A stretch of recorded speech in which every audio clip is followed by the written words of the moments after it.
My mom would drag me to museums, and I would complain and cry and refuse and say that, art is so pointless and it's so boring, and the best part of the museum is actually the gift shop. I know we all thought that way. And one of the things that I thought was some of the artwork looks like I could do them myself too. The obvious reaction that my 7-year-old self had when I saw Jackson Pollock is to go home and recreate it to prove Mom that we really don't have to go to a museum to see these. Anyway, my views on art has changed quite a bit, obviously, and now I think that contemporary art and art in general is awesome. However, recently a friend of mine told me that art is pretentious and lame, and that it is something people do to show off or pretend to be cultured. And the thing is, I don't think he's the only one that feels this way, especially people my age. From volunteering in museums, I realized that a lot of us keep these misconceptions for a long time in our lives. Some people walk out museum hallways saying, "I didn't understand anything," and there are couples giggling past portraits saying, "That kind of looks like my latest selfie," and there are kids bored out of their wits on field trips. And I don't blame them because I also thought the same way before I realized what was wrong. I realized that the reason I was reluctant to go to museums and look at art is because I never really understood it. So I'm here to convince you otherwise. Today I'm going to introduce you to two artworks that I thought were especially interesting and that really changed my opinion on what art meant. And they're both contemporary artworks. The first one is an artwork called Helena by the artist Marco Ivaristi. Ivaristi displayed 10 blenders with live goldfish in them and dared the visitors to press beyond them. And eventually someone did, and the goldfish was liquefied, and the man was arrested for animal cruelty. Now the interesting thing is, Ivaristi never initiated the killing of the fish. The reporters and the media representatives who had come to look at the situation had actively encouraged the visitors to go up and press the on button because they needed a more interesting story to report back. And from this exhibition, Ivaristi said he had successfully divided people into 3 categories. First, the sadist, the person who pressed the button. Second, the voyeurs, the onlookers and the media representatives who did nothing but watch the scene unravel. And third, the moralists, who fought for the rights of the fish. Now, I know what you're thinking. Is this even art? What was this exhibition for anyway? Now, as for the first question, debate has been going on and there is no clear agreement. Then, what was this exhibition for? Why was the fish killed? Well, looking at this entire exhibition unravel like an anecdote, it's unclear what the entire endeavor is supposed to represent. But imagine if you were in the room during the pressing of the button. What would have been going through your head?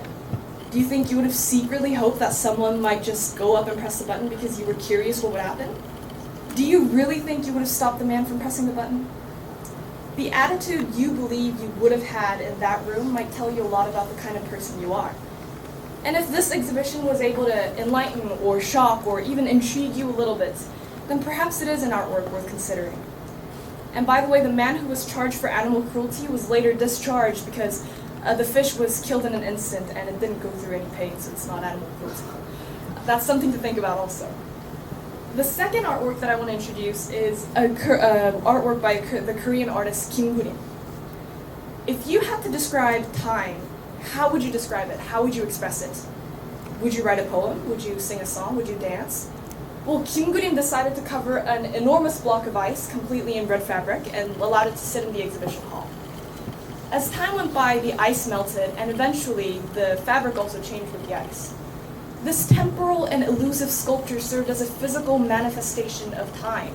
And what I thought was so interesting about this exhibition is that it's so unlike how I would have described time. It's so unlike how a dancer might portray it, or a writer, or a singer, or a musician. And another thing that you can understand from this exhibition is that contemporary art, and art in general, as strange and foreign as it seems, is not so different. It's just another form of expression. Artists are no longer just creators. Now they are innovators, philosophers, and performers. And artworks are not only adding beauty to our lives, but they are also adding new ideas and illuminating new perspectives.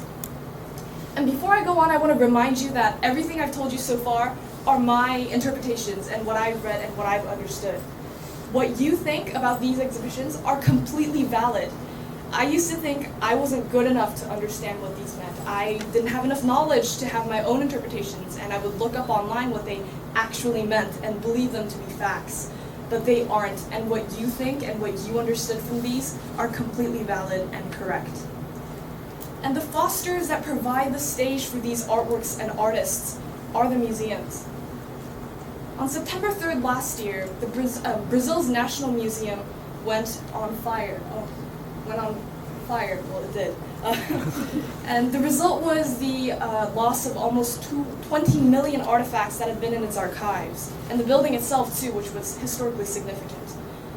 The blame has been placed on the Brazilian government, which refused to sufficiently fund the institution and failed to provide proper prevention systems when requested. The situation in Korean museums are not so different. National and regional museums constantly suffer from the lack of funding. The Museum of Contemporary Art in Korea stated that they rely mostly on corporate funding for their budgets. And private museums are also no different.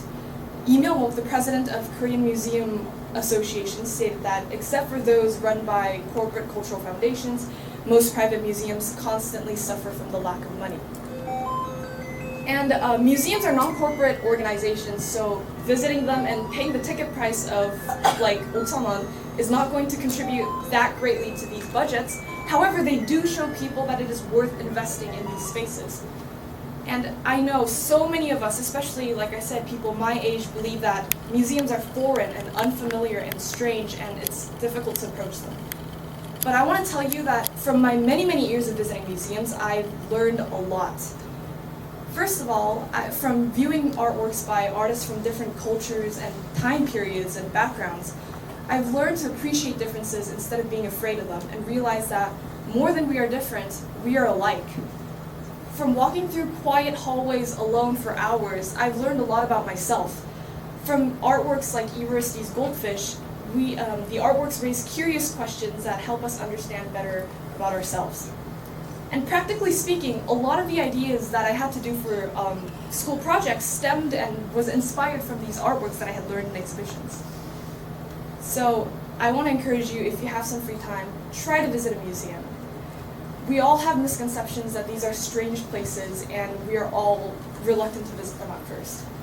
In an era where we are constantly exposed to images, videos in our everyday lives and online, it's easy to forget about the images beyond the screen and our routine. So go to museums, increase the attendance, and show people that these places are worth investing in. And I promise you, I thought it was weird at first too. I was unsure about art at first. But like I said, I promise you that once you get into it, you really won't regret it.